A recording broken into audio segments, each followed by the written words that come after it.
السلام علیکم ورحمۃ اللہ وبرکاتہ۔ نحمدہ ونصلی علی رسولہ الکریم، اما بعد، فاعوذ باللہ من الشیطان الرجیم، بسم اللہ الرحمن الرحیم۔ للہ ما فی السماوات و ما فی الارض وان تبدوا ما فی انفسکم او تخفوہ یحاسبکم بہ اللہ ویغفر لمن یشاء ویعذب من یشاء واللہ علی کل شیء قدیر۔ جو کچھ آسمانوں میں ہے اور جو کچھ زمین میں ہے سب اللہ ہی کا ہے، اور جو کچھ تمہارے دل میں ہے اگر تم اسے ظاہر کرو یا اسے چھپاؤ، اللہ تم سے اس کا حساب لے لے گا، تو جسے چاہے بخش دے گا اور جسے چاہے سزا دے گا، اور اللہ ہر چیز پر قادر ہے۔ آج کے لیسن میں ہم پڑھیں گے جملہ اسمیہ کے اجزاء اور خبر کی اقسام، اور جملہ اسمیہ میں متعلق اور جملہ اسمیہ میں تاکید۔ جیسا کہ ہم جانتے ہیں کہ جملہ الفاظ کا وہ مجموعہ ہوتا ہے جس میں کہ بات مکمل سمجھ آتی ہے۔ جملہ جو ہے وہ جو اسم سے شروع ہوتا ہے اس کو جملہ اسمیہ کہتے ہیں، اور اس میں کوئی خبر، کوئی حکم یا خواہش ظاہر ہوتی ہے۔ جملہ اسمیہ کے دو اجزاء لازمی ہوتے ہیں، ایک ہوتا ہے مبتدا اور دوسرا ہوتا ہے خبر۔ جملہ شروع ہو رہا ہو اس کو مبتدا کہتے ہیں، اور اس کے بعد جو آتا ہے وہ اس کی خبر ہوتی ہے۔ مبتدا کی حالت جنس اور عدد کے مطابق خبر کی جنس، عدد اور حالت ہوتی ہے۔ مبتدا عام طور پر معرفہ ہوتا ہے اور خبر جو ہے وہ عام طور پہ نکرہ ہوتی ہے، اور جیسے مثال کے ذریعے ہم سمجھتے ہیں الولد طالب۔ الولد جو ہے وہ اس کا ترجمہ ہوگا لڑکا طالب علم ہے۔ اب الولد جو ہے وہ مرفوع ہے، یعنی کہ حالت رفع میں ہے، مذکر ہے، واحد ہے اور معرفہ ہے۔ طالب جو ہے وہ مرفوع ہے، مذکر ہے، واحد ہے، جبکہ وہ نکرہ ہے، اور اس کا اس طرح سیدھا سیدھا ترجمہ ہوگا۔ مبتدا جو ہے وہ اس اسم کو کہتے ہیں جس کے بارے میں کوئی خبر دی جائے، اور خبر جو ہے وہ اسم ہے جس کے ذریعے اطلاع دی جائے۔ مبتدا اور خبر دونوں مرفوع ہوتے ہیں، اور اس کی ایک اور مثال دیکھتے ہیں القمر جمیل۔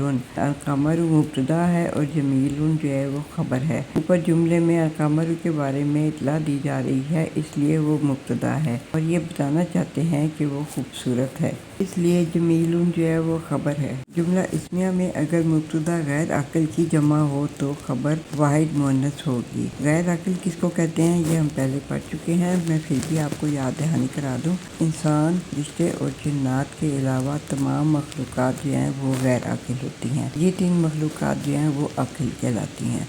جیسے اب مثال کے ذریعے ہم اس کو سمجھتے ہیں الاقلام طویلۃ۔ الاقلام قلم کی جمع مکسر ہے، اور اس کی جو خبر ہے وہ ہے طویلۃ، یعنی کہ یہ واحد مؤنث آ رہی ہے، تو اس کا ترجمہ ہوگا قلم لمبے ہیں۔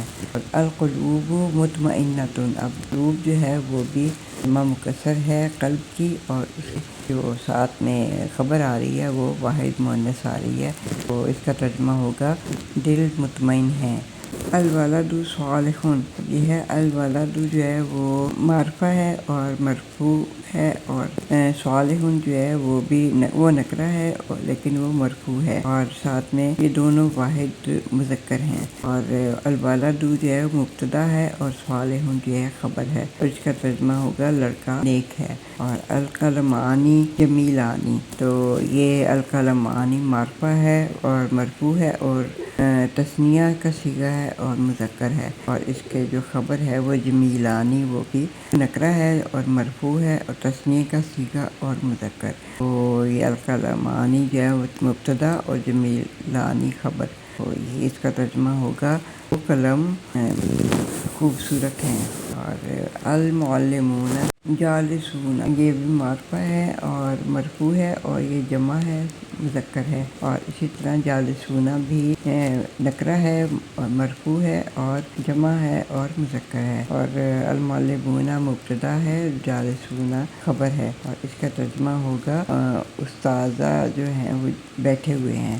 ان تمام مثالوں میں مبتدا معرفہ اور خبر نکرہ ہے، جبکہ حالت جنس اور عدد کے حساب سے خبر مبتدا کے تابع ہے۔ اب جملہ اسمیہ کی چند اور مثالیں دیکھ لیتے ہیں۔ الشیعۃ کثیرۃ، اس میں الشیعہ جو ہے وہ مبتدا ہے اور کثیرۃ خبر ہے، جس کا ترجمہ ہے گروہ بڑا ہے۔ پھر زید و حامد عالمانی، زید مبتدا ہے، واو جو ہے حرف عطف ہے، اور حامد یہ معطوف علی زید ہے، اور عالمانی خبر ہے، اور اس کا ترجمہ ہوگا زید اور حامد دونوں عالم ہیں، اور المعلمون مجتہدون۔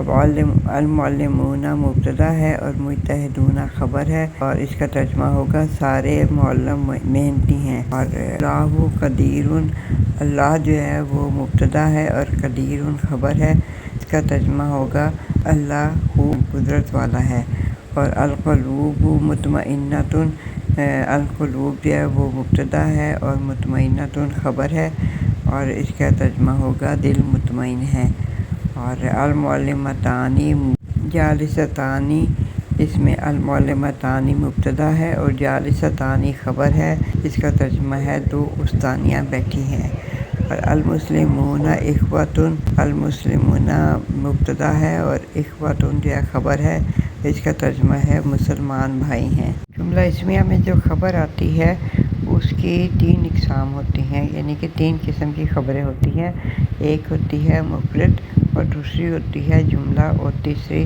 شبہ جملہ۔ تو جو مفرد جو ہے وہ تو ہم نے تقریباً پڑھ ہی لی ہیں، یعنی کہ جو صرف ایک اسم ہوتا ہے خالی، اور اس کے علاوہ جملہ جو ہے وہ اگر خبر کے طور پر آئے تو وہ دو قسم کا ہوتا ہے، ایک جملہ اسمیہ اور ایک جملہ فعلیہ۔ خبر کی تیسری قسم جو ہے وہ شبہ جملہ کہلاتی ہے، اور اس کی آگے سے دو قسمیں ہیں، ایک ہے جار مجرور اور دوسری ہے ظرف، اور ظرف کی دو قسمیں ہیں، ایک ظرف مکان اور ظرف زمان۔ اب خبر کی جو ہم نے تین قسمیں دیکھی ہیں اس کی ہم تھوڑی سی ڈیٹیل پڑھ لیتے ہیں۔ پہلی قسم ہے خبر کی مفرد۔ مفرد جو ہے وہ نہ تو جملے کی شکل میں ہوتی ہے اور نہ ہی شبہ جملے کی شکل میں ہوتی ہے، جیسے کہ حامد کاتب، الرجلان عالمان، الرجال عالمون، میں کاتب، عالمان اور عالمون جو ہے وہ خبر ہے اور سب مفرد ہیں، ان میں سے کوئی بھی نہ تو جملہ ہے اور نہ ہی شبہ جملہ۔ خبر کی دوسری قسم جملہ ہے، اور جملے کی دو قسمیں ہیں، اسمیہ اور فعلیہ۔ خبر جملہ اسمیہ ہو تو اس جملے میں دو اسم ہوں گے، اسم پلس اسم، اور مبتدا ثانی، اور خبر کے بیچ میں ربط پیدا کرنے کے لیے ایک ضمیر ہوگا جو پہلے اسم کی طرف لوٹ رہا ہوگا، اور جو خبر ہوگی وہ دوسرے اسم کی مناسبت سے ہوگی، جیسے کہ خالد قلمہ جدید، اس میں ربط تکرار سے بھی پیدا ہوتا ہے، مثلا الحاقۃ ملحقہ۔ خبر جملہ فعلیہ کی شکل میں بھی آ سکتی ہے، اس کی مثال یہ آیت کریمہ ہے اللہ یبسط الرزق، اس میں اللہ مبتدا ہے اور جملہ یبسط الرزق خبر ہے۔ تیسری قسم ہے شبہ جملہ، اس کی دو قسمیں ہیں، ایک ہے ظرف اور دوسرا ہے جار مجرور، اور ظرف جو ہے وہ اس کی آگے سے دو قسمیں ہیں، ایک ہے ظرف مکان اور دوسرا ظرف زمان۔ الکتاب فوق المکتب، فوق جو ہے وہ ظرف مکان ہے، اور جبکہ ظرف زمان جو ہے وہ السفر صباحا، اس میں صباحا جو ہے وہ ظرف زمان ہے، اور جار مجرور جو ہے اس کی دوسری قسم ہے شبہ جملہ کی، اور اس میں ہے الکتاب فی الحقیبۃ۔ اب ہم نے خبر کی مثالیں تو کافی دیکھ لی تھی مفرد کے طور پہ، اب ہم دیکھتے ہیں کہ خبر جو ہے وہ جملہ اسمیہ اگر ہو تو وہ کیسے ہوگی، اس کے مثالوں کے ذریعے سمجھنے کی کوشش کرتے ہیں۔ جیسے کہ بلال ابوہ زید، بلال جو ہے مبتدا ہے، ابوہ زید جو ہے وہ جملہ اسمیہ ہے، اور یہ خبر بن کے آ رہا ہے یہاں پہ، تو اس میں ابو جو ہے وہ مبتدا ہے، ابوہ زید مرکب اضافی ہے جس میں ابو مضاف ہے اور ہو جو ہے وہ مضاف الیہ ہے۔ یہ ہم پہلے پڑھ چکے ہیں کہ ضمیر جو ہے وہ مضاف الیہ بن کے آتی ہے، اور اس سے پہلے والا اسم مضاف بنتا ہے اور یہ پورا مرکب اضافی بنتا ہے، اور زیدن جو ہے وہ ابوہ زیدن کی خبر ہے، ابوہ زیدن جو ہے وہ جملہ اسمیہ ہے اور یہ خبر بن رہا ہے مبتدا بلال کی۔ بلال اس کا باپ زید ہے، یعنی کہ بلال کا باپ زید ہے۔ فاطمۃ لہا طفل صغیر، فاطمہ مبتدا ہے اور لہا طفل صغیر اس کی خبر ہے، اور یہ خبر بذات خود ایک پورا جملہ اسمیہ ہے جس میں کہ لہا جو ہے وہ جار مجرور ہے، شبہ جملہ اور خبر مقدم بھی اس کو کہہ سکتے ہیں۔ اور خبر مقدم اس لیے کہتے ہیں کہ شبہ جملہ چونکہ خبر کی قسم ہے اور یہ طفل اسم ہے اور یہ مبتدا ہے، اس سے پہلے وہ آ رہا ہے، اس لیے اس کو خبر مقدم کہتے ہیں، اور طفل جو ہے وہ بعد میں آ رہا ہے، یہ ویسے یہ مبتدا ہے اور یہ چونکہ بعد میں آیا ہے اس لیے اس کو مبتدا مؤخر کہتے ہیں۔ اور صغیر جو ہے وہ صفت ہے طفل کی، اور طفل اس لحاظ سے موصوف بن کے آ رہا ہے، اور موصوف کو نعت بھی کہتے ہیں اور صفت کو نعت بھی کہتے ہیں۔ اس طرح لہا طفل صغیر ایک پورا جملہ اسمیہ بن گیا، اور یہ جملہ اسمیہ جو ہے یہ خبر بن رہا ہے فاطمہ کی جو کہ مبتدا ہے۔ اس کا ترجمہ ہم اس طرح کریں گے، فاطمہ اس کا ایک چھوٹا بچہ ہے، یعنی کہ فاطمہ کا ایک چھوٹا بچہ ہے۔ اب اس چیز کو چند اور مثالوں سے سمجھتے ہیں۔ یہ ایک مثال دیکھیں، اولئک لہم سوء الحساب، اولئک اس میں مبتدا ہے اور لہم سوء الحساب جو ہے وہ اس کی خبر ہے۔ اب لہم سوء الحساب کی ترکیب دیکھتے ہیں۔ لہم جو ہے یہ جار مجرور ہے تو یہ مبتدا نہیں آ سکتا کیونکہ یہ اسم نہیں ہے، تو کیا ہے کہ آگے سوء الحسابی جو ہے وہ مرکب اضافی ہے جس میں سوء مضاف ہے اور مضاف الیہ جو ہے وہ الحسابی ہے، اور یہ سوء جو ہے وہ مضاف اور مبتدا ہے بن کے آ رہا ہے، اور یہ چونکہ بعد میں آیا ہے تو اس کو ہم مبتدا مؤخر کہیں گے، اور لہم جو ہے وہ خبر تھی، جو خبر پہلے آ گئی تو اس لیے ہم اس کو خبر مقدم کہیں گے، اور لہم سوء الحسابی پورا جملہ اسمیہ بن گیا، اور یہ جملہ اسمیہ اولئک مبتدا کی خبر بن رہا ہے۔ اس کا ترجمہ ہوگا وہی لوگ ہیں جن کے لیے برا حساب ہوگا۔ البنت عندہا ساعۃ غالیۃ، البنت جو ہے وہ مبتدا ہے اور ساعۃ غالیۃ اس کی خبر بن کے آ رہا ہے، اور اب جو خبر ہے اس کا ہم تجزیہ کرتے ہیں کیونکہ یہ پورا جملہ بن رہا ہے، یہ ایک مفرد نہیں ہے، تو اس میں عندہا جو ہے وہ جار مجرور ہے، جار مجرور خبر بھی بن رہا ہے اور یہ ظرف بھی ہے۔ ظرف میں نے آپ کو بتایا تھا کہ جو کسی جگہ یا مقام یا وقت کا تعین کرے اس کو ظرف کہتے ہیں، جیسے عندہا اس کے پاس، تو یہ ظرف مکان ہے، تو اس لیے خبر ظرف بھی ہوتی ہے، خبر ہے، اور یہ چونکہ پہلے آ رہا ہے اس لیے یہ خبر مقدم ہے، اور عندہا کا مطلب ہوتا ہے اس کے پاس، تو یہ مرکب اضافی بھی ہے۔ اس میں عندہ جو ہے وہ مضاف ہے اور ہا جو ہے وہ مضاف الیہ ہے، اور ساعۃ جو ہے وہ اسم ہے چونکہ یہ، اور یہ مبتدا ہے، اور چونکہ بعد میں آیا ہے اس لیے اس کو مبتدا مؤخر کہیں گے، اور غالیۃ جو ہے وہ ساعۃ کی صفت ہے تو اس کو ہم نعت بھی کہہ سکتے ہیں۔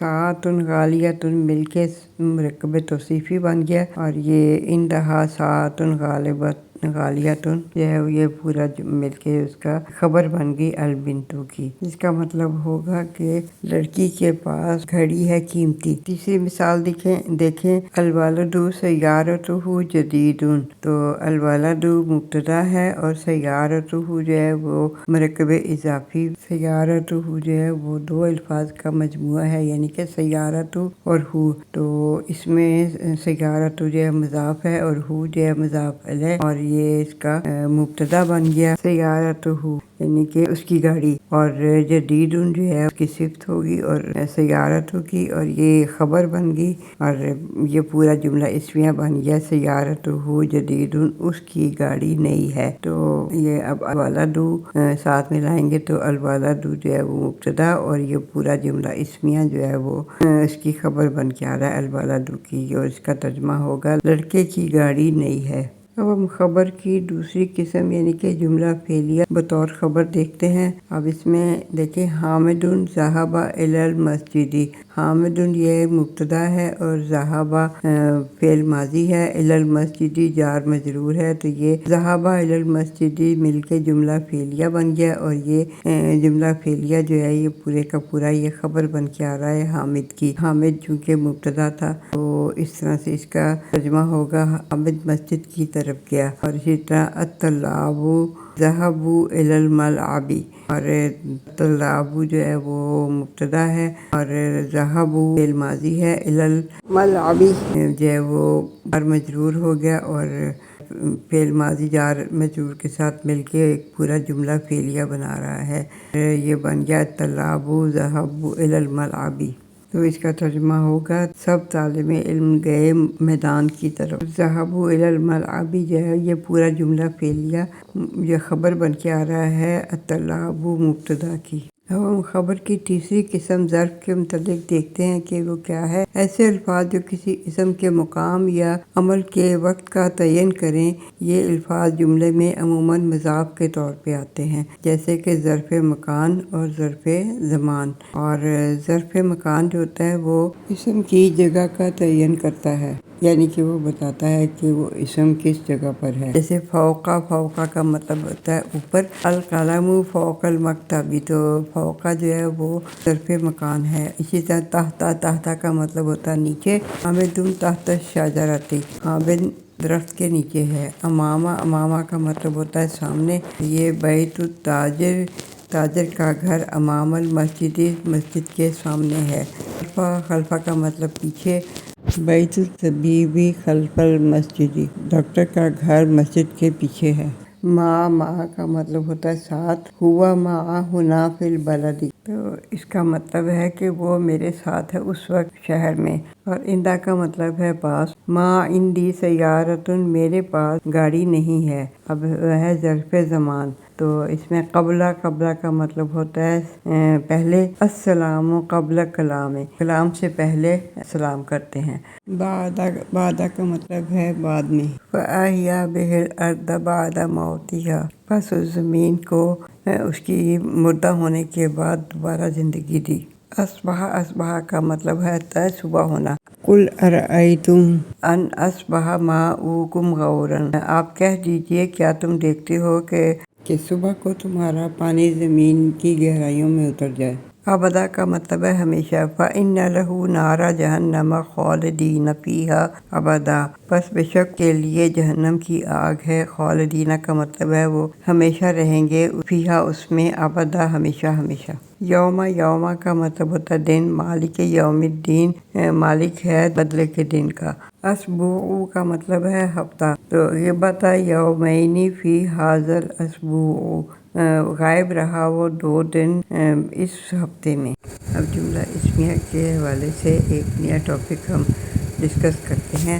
ہم جانتے ہیں کہ جملہ اسمیہ کے 2 بنیادی اجزاء ہوتے ہیں، ایک مبتدا اور ایک خبر۔ ہم ایک مثال لیتے ہیں، زید بیٹھا ہے، جس کا ترجمہ ہوگا زید جالس۔ اس جملے میں زید مبتدا ہے اور بیٹھا ہے خبر ہے۔ بعض اوقات جملہ اسمیہ میں مبتدا اور خبر کے علاوہ ایک تیسرا جز بھی ہوتا ہے جسے متعلق کہا جاتا ہے، جیسے زید مسجد میں بیٹھا ہے، اور اس جملے میں زید مبتدا ہے، بیٹھا ہے خبر ہے، اور مسجد میں متعلق ہے۔ عربی میں ترتیب کے لحاظ سے متعلق خبر کے بعد آتا ہے اور عام طور پر خبر ہی کے متعلق ہوتا ہے، اور عام طور پہ جار مجرور یعنی کہ مرکب جاری کی صورت میں ہوتا ہے۔ زید مسجد میں بیٹھا ہے کو ہم عربی میں اس طرح کہیں گے، زید جالس فی المسجد۔ بعض مرتبہ متعلق کو خبر سے پہلے بھی لے آتے ہیں، جیسے کہ ہوا علی ذالک شہید، جس کا ترجمہ ہے وہ اس کے اوپر گواہ ہے۔ اب اس جملے میں علی ذالک جو ہے وہ متعلق ہے جو کہ شہید سے پہلے آیا ہے، جو کہ مبتدا ہوا کی خبر ہے۔ ایک اور مثال دیکھیں، ہوا لحب الخیر لشدید، وہ مال کی محبت میں شدید ہے۔ اس میں لحب الخیر جو ہے وہ متعلق ہے جو کہ شدید سے پہلے آیا ہے، اور شدید جو ہے وہ خبر ہے ہوا کی۔ بعض اوقات جملہ اسمیہ میں خبر موجود نہیں ہوتی، اس صورت میں متعلق خبر اس کی جگہ لے لیتا ہے۔ ایسی صورت میں متعلق خبر کو قائم مقام خبر یا صرف خبر کہتے ہیں، جیسے زید مسجد میں ہے، زید فی المسجد۔ تمام تعریفیں اللہ کے لیے ہیں، الحمدللہ۔ جنت متقیوں کے لیے ہے، الجنت للمتقین۔ جہنم کافروں کے لیے ہے، جہنم للکافرین۔ حیا ایمان میں سے ہے، الحیاء من الایمان۔ تمام انسان خسارے میں ہیں، الانسان فی خسرن۔ ابھی کچھ دیر پہلے ہم نے ظرف کے بارے میں پڑھا تھا، امامہ کا مطلب سامنے، خلفہ کا مطلب پیچھے، فوقا اوپر، تحت نیچے، اور عندہ پاس۔ یہ تمام الفاظ ظرف کہلاتے ہیں۔ ظرف حالت نصب میں ہوتا ہے اور ظرف بھی جملہ اسمیہ میں متعلق بن کر آتا ہے، اور یہ عام طور پر مضاف ہوتا ہے جس کے بعد مضاف الیہ آتا ہے، جیسے کہ میرا گھر مسجد کے سامنے ہے، بیتی امام المسجد، گاڑی درخت کے نیچے ہے، سیارۃ تحت الشجرۃ۔ مرکب اضافی اور مرکب توصیفی جملہ اسمیہ میں مبتدا بھی بن سکتے ہیں اور خبر بھی بن سکتے ہیں۔ مرکب اشاری صرف مبتدا بن کر آتا ہے۔ جار مجرور اور ظرف جملہ اسمیہ میں خبر تو بن سکتے ہیں لیکن مبتدا نہیں بن سکتے۔ عربی زبان میں کوئی جملہ جار مجرور یا ظرف سے شروع ہو رہا ہو تو اس کے بعد آنے والا اسم مبتدا ہوتا ہے، اگرچہ نکرہ ہی ہو۔ فی البیت رجل، گھر میں ایک آدمی ہے، مع العسر یسرا،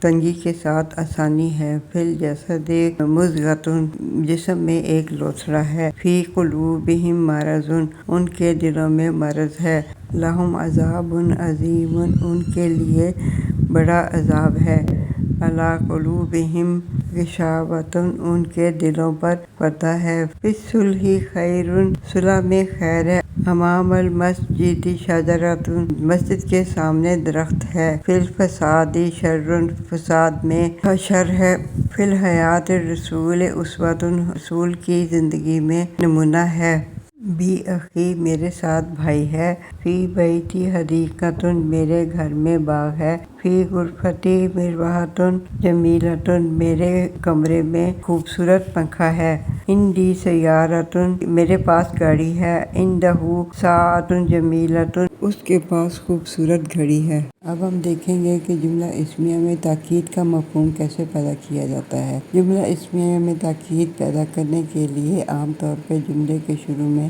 لفظ ان کا اضافہ کیا جاتا ہے۔ جملہ اسمیہ میں جب ان داخل ہوتا ہے تو وہ ایک اعرابی تبدیلی بھی لاتا ہے، وہ یہ کہ جملہ اسمیہ کا مبتدا حالت نصب میں چلا جاتا ہے۔ مثلاً زید نیک ہے، زید صالح، بے شک زید نیک ہے، ان زیدا صالح۔ جملہ اسمیہ پر ان کے داخل ہونے کے بعد جملہ اسمیہ کا مبتدا ان کا اسم اور خبر جو ہے وہ ان کی خبر کہلاتی ہے۔ جملہ اسمیہ میں تاکید پیدا کرنے کے لیے حرف لام بھی استعمال ہوتا ہے جسے لام ابتدا کہتے ہیں۔ مثلاً وَلَذِکْرُ اللہِ اکبر، اور بے شک ذکر اللہ کا بڑا ہے، وَلَلْآخِرَةُ خَیْرٌ لَکَ مِنَ الْأُولَىٰ، اور بے شک آخرت زیادہ بہتر ہے تمہارے لیے پہلی کی نسبت، لَخَلْقُ السَّمَاوَاتِ وَالْأَرْضِ أَکْبَرُ مِنْ خَلْقِ النَّاسِ، بے شک تخلیق آسمانوں اور زمین کی بڑی ہے لوگوں کی تخلیق سے۔ لام ابتدا سے اسم کے اعراب میں کوئی تبدیلی واقع نہیں ہوتی۔ جملے میں زیادہ زور پیدا کرنے کے لیے ان اور لام دونوں کا استعمال کیا جاتا ہے، لیکن یہ دونوں حروف اکٹھے ایک ساتھ شروع میں نہیں آ سکتے۔ ایسی صورت میں ان کو شروع میں لایا جاتا ہے جبکہ لام کو آگے منتقل کر دیا جاتا ہے۔ مثال کے طور پہ الشرک ظلم عظیم، اس کے میں اگر ان شامل کریں تو پھر یہ جملہ ایسے بنتا ہے ان الشرک لظلم عظیم، اور فی ذالک آیۃ، اس میں اگر ان داخل کرے تو پھر بنتا ہے ان فی ذالک لآیۃ۔ اس صورت میں لام ابتدا کو اب لام مزحلقہ یا ڈسپلیسڈ لام کہتے ہیں اور اس کو آسانی کی خاطر لام تاکید کہہ دیتے ہیں۔ اس کے ساتھ ہی آج کا لیسن ختم کرتے ہیں۔ وآخر دعوانا ان الحمد للہ رب العالمین، والصلاۃ والسلام علی اشرف الانبیاء والمرسلین سیدنا محمد وعلی آلہ وصحبہ اجمعین۔